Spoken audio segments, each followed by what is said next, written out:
By this, I mean preventing bad behaviors before they happen. There's so many things that can be done. Many times bad behaviors can be avoided by being prevented.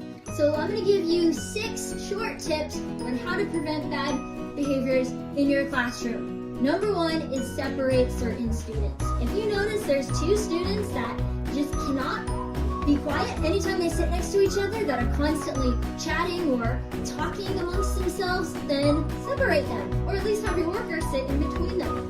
Even if it becomes a problem, you might even consider assigned seating. Tip number 2 is, how can I say this? Don't be boring.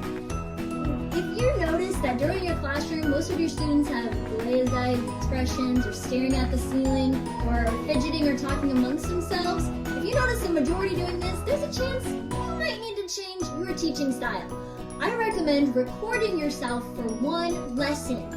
If you notice your voice inflection isn't changing and is very monotone, try changing your voice expression. Make sure you're using visuals and having students participate in the class and using gestures and actions. These are simple things you can change that will help keep students' attention on you. Tip number 3 is don't be too long. Especially with younger students, attention spans are very low.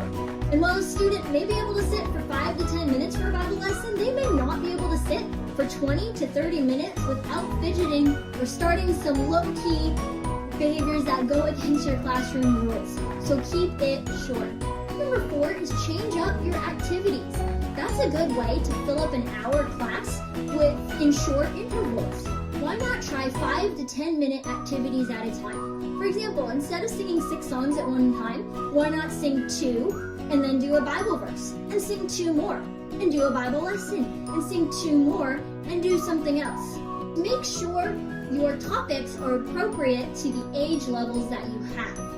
For example, many students who are younger or who haven't had much of a history in church cannot even understand basic Bible concepts. So if you're teaching 2 advanced concepts, they're not going to understand, quickly will lose interest, become bored, and usually this manifests in some sort of behavior that violates your classroom rules.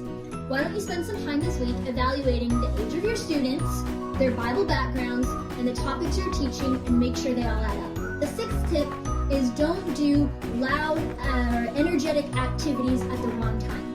For example, you don't want to sing high, upbeat, high energy songs right before your Bible lesson. Your students will be way too excited. It'll take you a long time to get them to calm down and focus again. Instead, put that in a different place.